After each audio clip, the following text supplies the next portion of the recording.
ये स्टोरी है नासा के बारे में और एक ऐसे सूट के बारे में जो कि है सीक्रेट एजेंट 007 का सूट। आपने सुना ही होगा 007 जो एक फिक्शनल कैरेक्टर है हॉलीवुड का।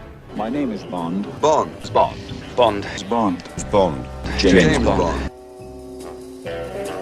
जिसे हम लोग जेम्स बॉन्ड के नाम से जानते हैं। इस जेम्स बॉन्ड की स्टोरी सुन कर हम लोग बड़े हुए हैं, जिसका पूरा नाम था जेम्स बॉन्ड AKA 007। तो उसकी सूट नासा के लेबोरेटरी में कैसी पाई गई, यही स्टोरी है आज की। अगर आप मेरे इस स्टोरी को पूरा समझना चाहते तो वीडियो को अंत तक जरूर देखिएगा। नमस्कार दोस्तों, स्वागत है आपका मेरे इस नए वीडियो में। ये स्टोरी है नासा के बारे में और एक ऐसे सूट के बारे में जो कि है सीक्रेट एजेंट 007 का सूट। उसकी सूट नासा के लेबोरेटरी में कैसी पाई गई, यही स्टोरी है आज की। अगर आप मेरे इस स्टोरी को पूरा समझना चाहते तो वीडियो को अंत तक जरूर देखिएगा, तभी आपको पूरी स्टोरी पता चलेगी। पहली स्टोरी जो है इस भाग में आपको देखने को मिलेगी। आप मेरे वीडियो को पूरे अंत तक जरूर देखिएगा। अगर आपने मेरे चैनल को सब्सक्राइब नहीं किया हो तो मेरे चैनल को सब्सक्राइब जरूर कर लीजिएगा, मेरे चैनल पे डाली हुई हर एक वीडियो आपको देखने को मिल सके। दोस्तों, आपने डार्क वेब के बारे में सुना ही होगा। मायाजाल की एक ऐसी दुनिया है जहां पर बहुत सारी सीक्रेट्स डाटा चुराई और खरीदी बेची जाती है, और उस चुराने वालों को हैकर्स कहते हैं, जो किसी के भी नाक के नीचे से डाटा चुरा लेते हैं और उन्हें पता भी नहीं चलता, चाहे वो सिंगल पर्सन हो या कोई बड़ी एजेंसी, चाहे वो नासा ही क्यों ना हो। दोस्तों, ऐसे ही डाटाबेस को सर्कुलेशन में डालने के बाद ऐसे कुछ खबर मेरे सामने भी आई जो मुझे वेब से और इंटरनेट से पता चली है, तो मैं उसी स्टोरी को आपके सामने लाया हूँ। तो स्टोरी शुरू होती है दोस्तों, साल था दिसंबर 2005। नासा के सीक्रेट एजेंट डैन ऑकलैंड और सिक्योरिटी हेड हेनरी बटलर, जो एक नासा के पुराने फैसिलिटी में जाते हैं, जो कि एक कैप कैनवेरा में बनाई गई फैसिलिटी है। इस पुराने फैसिलिटी में जाने पर उन्हें एक कमरे में एक बक्सा मिलता है। उस बक्से को जब खोलते हैं तो वहां से मिलती है उन्हें 2 स्पेस सूट, और स्पेस सूट का कलर ब्लू रहता है। उस स्पेस सूट को वो दोनों देखने के बाद ये समझ जाते हैं कि लगभग सन 1960 के आसपास की ये सूट बनाई गई है। डिजाइन के हिसाब से वो सन 1960 के आसपास की तो लग रही थी, पर नीले रंग का सूट होने से वो थोड़े आश्चर्य में पड़ गए, क्योंकि नासा ने अभी तक जितने भी प्रोग्राम्स किए हैं जो कि अंतरिक्ष में गए हैं, उनमें कभी भी नीले कलर के सूट्स को यूज नहीं किया गया था, पर ये सूट नीले कलर का था। यह बहुत ही आश्चर्य की बात थी कि नीले कलर के सूट को कभी नासा ने यूज नहीं किया, पर इस कमरे में उन्हें नीले कलर का स्पेस सूट मिला और उस पर लिखा हुआ था कोड नेम 007 और दूसरे सूट पे कोड नेम 008 लिखा हुआ था। तो क्या यह जेम्स बॉन्ड का सूट था? आपके मन में क्या विचार उठता है दोस्तों? मुझे वीडियो को पॉज करके कमेंट में जरूर लिखिएगा। दोनों सीक्रेट एजेंट जब इस बात की खोज खबर करने लगे कि आखिर किसका सूट है, सारे थोड़ा रिसर्च के बाद, उन्होंने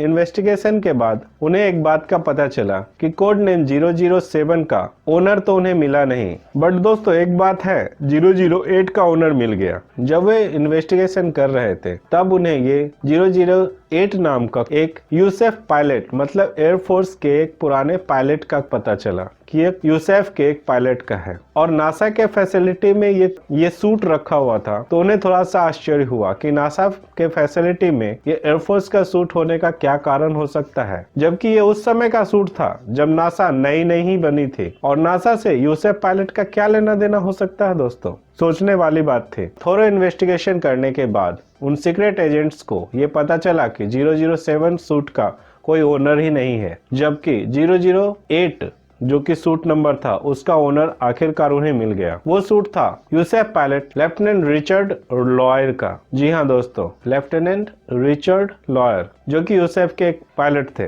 लेकिन लेफ्टिनेंट रिचर्ड लॉयर जो कि यूसेफ के पायलट थे, उनका नासा से क्या लेना देना? दोस्तों, यहाँ पे एक कहानी में ट्विस्ट आती है। सोवियत के साथ जब अमेरिका का युद्ध चल रहा था तो अमेरिका ने यह सोचा कि कुछ ऐसे फ्लाइट सेगमेंट्स बनाए जाए जो कि सोवियत को चकमा देकर उन पे स्पाई कर सके। जी हाँ दोस्तों, उसी समय यूएस ने कुछ ऐसे फ्लाइट्स के डिजाइन्स को क्रिएट, जिस फ्लाइट सेगमेंट का नाम था U2। जी हाँ दोस्तों, U2 प्लेन ऐसे होते थे जो कि नॉर्मल एल्टीट्यूड जो कि 40,000 और 10,000 के बीच उड़ान भरते हैं, वो उनसे कहीं ऊपर 70,000 फीट पर उड़ान भर पा रहे थे। और अमेरिका ने उसे फ्लाइट्स को छुपाकर डिजाइन किया था और बनाया था। वो सोवियत को यह नहीं बताना चाहता था कि उन पर स्पाई की जा रही है, पर यह दुनिया से तो छुपा पाया अमेरिका, बट अमेरिका सोवियत से ये बात नहीं छुपा पाया। और इसका नतीजा ये निकला, कई U2 प्लेन्स सोवियत के रडार ने डिटेक्ट कर लिया और उन्हें मार गिराया। इसके बाद अमेरिका ने इस काम को करने का एक नया तरीका खोज निकाला,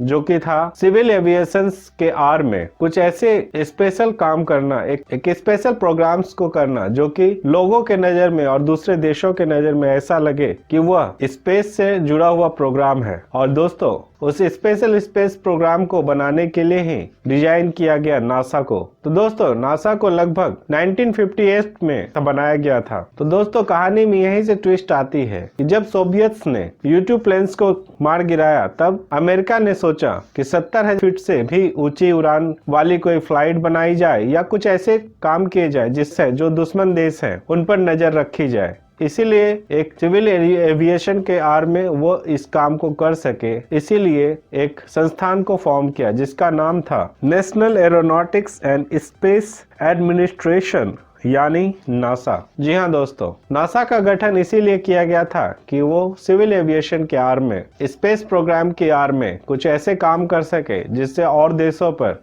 आसानी से अमेरिका नजर रख सके, उस पर स्पाइंग कर सके। और तभी जन्म हुआ था नासा का। और उस समय नासा को डिजाइन करने के बाद उस समय 17 एयरफोर्स पायलट और बहुत सारे इंजीनियर्स को ट्रेन किया गया था इस काम के लिए, जिसमें अमेरिका ने कैसे सैटेलाइट का निर्माण करने की सोची जो वहां पर लोग रहकर स्पाई कर सके और अमेरिका के भूमि पर बने ऑफिसेस में उनके सिग्नल्स के द्वारा उन्हें उनकी जानकारियां भेज सके। तभी स्पेस प्रोग्राम के लिए नासा का गठन हुआ था और उसी में लेफ्टिनेंट रिचर्ड लॉयर का काम था। तो दोस्तों, आपको कड़िया जुड़ती हुई समझ में आ रही होगी कि आखिर यूसेफ पायलट का नासा से क्या लेना देना था। और ये यूसेफ पायलट का ही वो ब्लू स्पेस सूट था, यह आखिर में पता चला। तो दोस्तों, इससे क्या समझ में आता है कि नासा ने बहुत सारी चीजें जो कि उन्होंने अपने जनता से तो छुपाई ही, और भी देशों से बहुत कुछ चीजें छुपाई हैं जो नासा से जुड़ी हुई हैं। और इसी प्लेन्स के कारण ही 51 भी बदनाम हुई थी। इस तरह के ही प्लेन्स के कारण जो कि छुपकर अमेरिका बनाता है दूसरे देशों पे स्पाई करने के लिए और अपने